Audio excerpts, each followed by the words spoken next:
Hey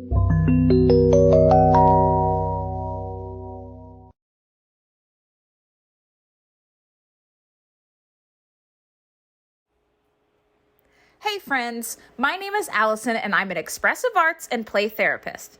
Today we're going to be exploring all of the different art supplies that I bring to clients.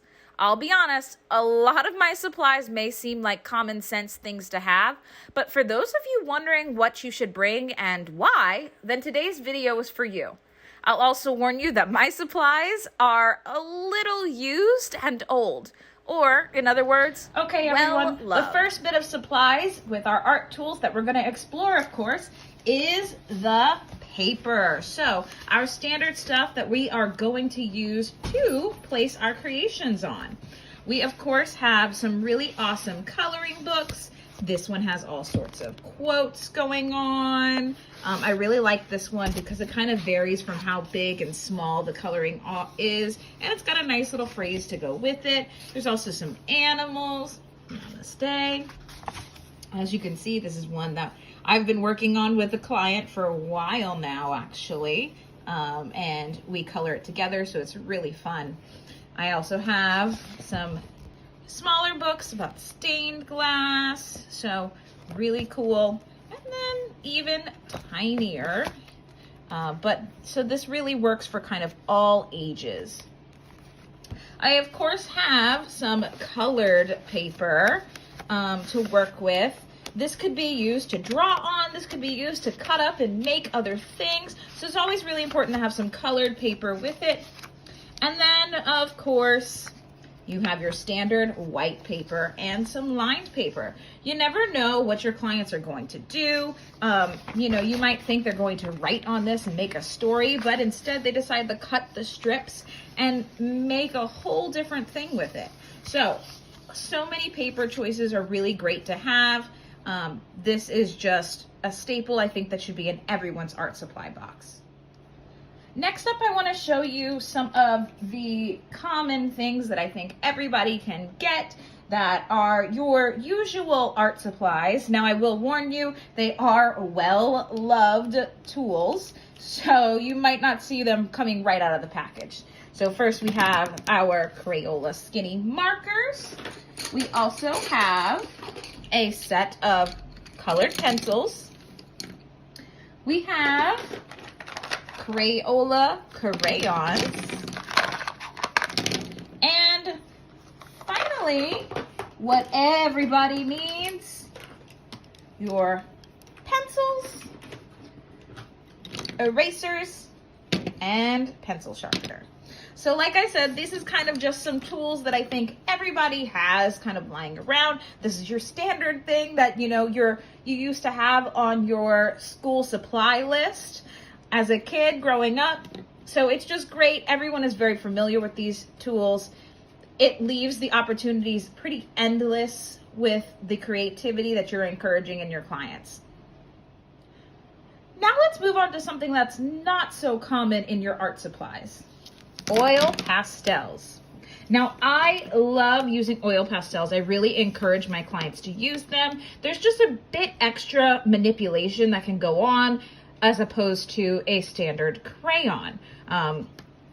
These go on very smooth, and you can find pretty cheap oil pastels. It's something that's usually overlooked in your art supplies, but it is a great tool, great for blending, something that you can't usually get with those crayons.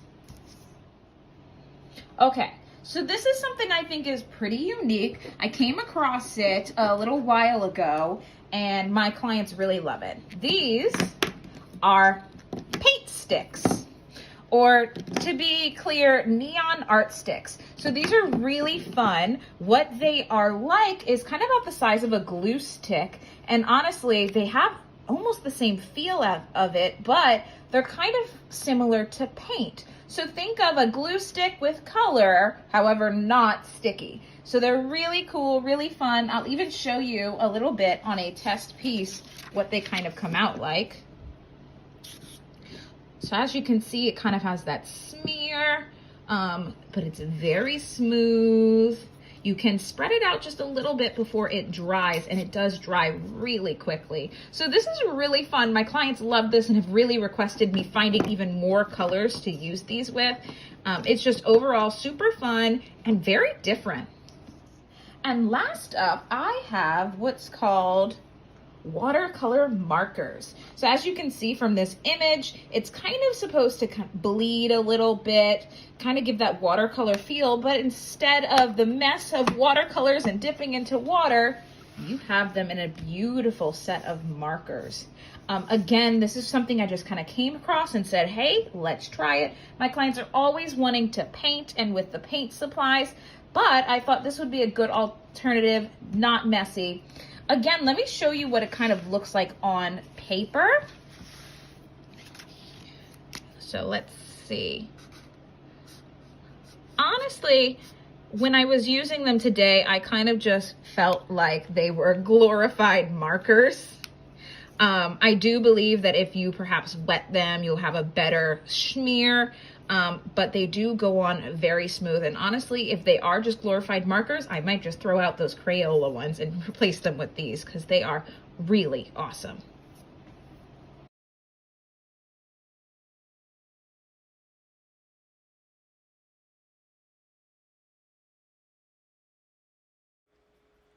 Okay, now that you've seen my art supplies, let's talk about the play themes.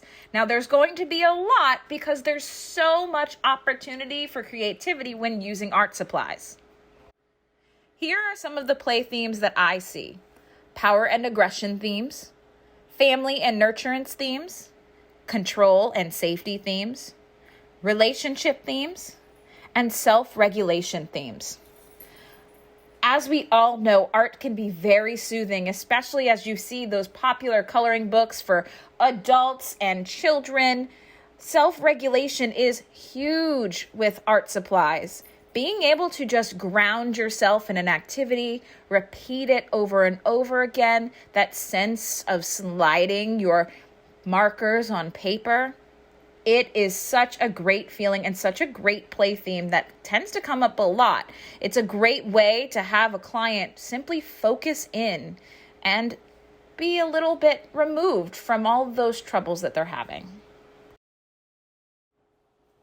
Once again, we have our treatment goals, and there are a lot. So let's take a look at some of the biggest treatment goals I see. It may come as pretty obvious to some of you, but I think the biggest treatment goals to work on with art supplies are emotional expression, mindfulness, and processing trauma. Art is such an amazing tool for nonverbal communication. Sometimes clients just need to express themselves in a way where someone isn't constantly asking them, how are you? How do you feel? What happened? Without using their words, they can make art to answer those same questions. Here are some interventions I like to do with the art supplies. Make a mountain and a valley. Create an image of the highs and lows of your life. The top of the mountain is the high and the valley is the low. Reflect and add specific events. Build a home. What is a home? Create a soft, warm, and loving place. Write and illustrate a fairy tale about yourself. Is it a happily ever after? What role do you play in a fairy tale story? Make a scribble drawing. Draw a random scribble. Now turn it into something beautiful. What do you see? Have you found any other art tools that you like? Leave a comment down below.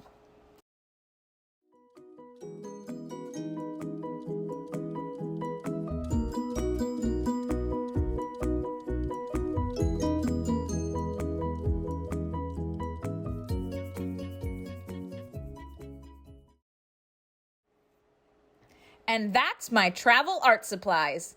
If you'd like to get one of these for yourself, the links are in the description below. Thanks for exploring with me. Don't forget to like this video and subscribe to my channel for more. And remember, enjoy playing.